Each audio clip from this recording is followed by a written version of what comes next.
John 11. Now a man named Lazarus was sick. He was from Bethany, the village of Mary and her sister Martha. This Mary, whose brother Lazarus now lay sick, was the same one who poured perfume on the Lord and wiped his feet with her hair.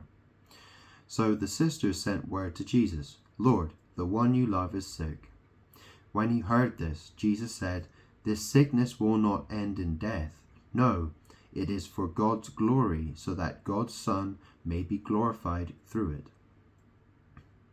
Now Jesus loved Martha and her sister and Lazarus. So when he heard that Lazarus was sick, he stayed where he was 2 more days. And then he said to his disciples, "Let us go back to Judea."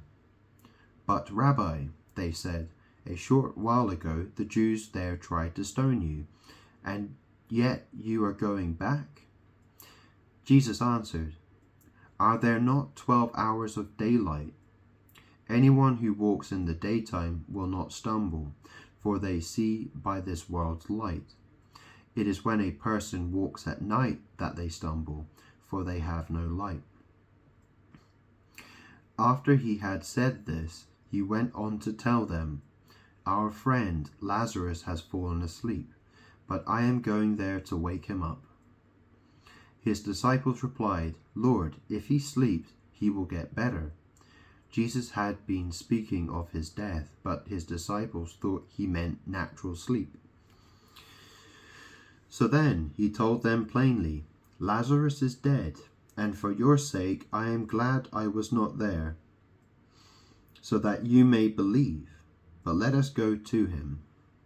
Then Thomas, also known as Didymus, said to the rest of the disciples, "Let us also go, that we may die with him." On his arrival, Jesus found that Lazarus had already been in the tomb for 4 days. Now Bethany was less than 2 miles from Jerusalem, and many Jews had come to Martha and Mary to comfort them in the loss of their brother. When Martha heard that Jesus was coming, she went out to meet him, but Mary stayed at home. "Lord," Martha said to Jesus, "if you had been there, my brother would not have died. But I know that even now God will give you whatever you ask." Jesus said to her, "Your brother will rise again." Martha answered, "I know he will rise again in the resurrection at the last day." Jesus said to her, "I am the resurrection and the life. The one who believes in me will live, even though they die. And whoever lives by believing in me will never die. Do you believe this?" "Yes, Lord," she replied. "I believe that you are the Messiah, the Son of God, who is to come into this world." After she had said this, she went back and called her sister Mary aside. "The teacher is here," she said, "and is asking for you." When Mary heard this, she got up quickly and went to him.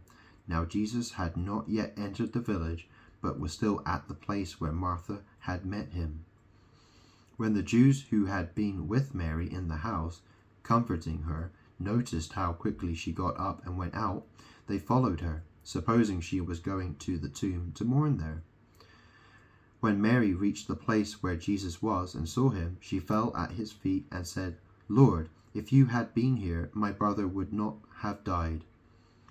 When Jesus saw her weeping, and the Jews who had come along with her also weeping, he was deeply moved in spirit and troubled. "Where have you laid him?" he asked.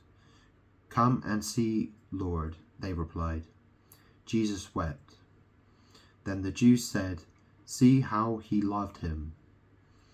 But some of them said, "Could not he who opened the eyes of the blind man have kept this man from dying?" Jesus, once more deeply moved, came to the tomb. It was a cave with a stone laid across the entrance. "Take away the stone," he said. "But Lord," said Martha, the sister of the dead man, "by this time there is a bad odor, for he has been there 4 days." Then Jesus said, "Did I not tell you that if you believe, you will see the glory of God?" So they took away the stone. Then Jesus looked up and said, Father, I thank you that you have heard me. I knew that you always hear me. But I said this for the benefit of the people standing here, that they may believe that you sent me. When he had said this, Jesus called in a loud voice, Lazarus, come out. The dead man came out, his hands and feet wrapped with strips of linen and a cloth around his face. Jesus said to them, Take off the grave clothes and let him go. Therefore, many of the Jews who had come to visit Mary and had seen what Jesus did believed in him. But some of them went to the Pharisees and told them what Jesus had done. Then the chief priests and the Pharisees called a meeting of the Sanhedrin. What are we accomplishing? They asked. Here is this man performing many signs. If we let him go on like this, everyone will believe in him, and then the Romans will come and take away both our temple and our nation.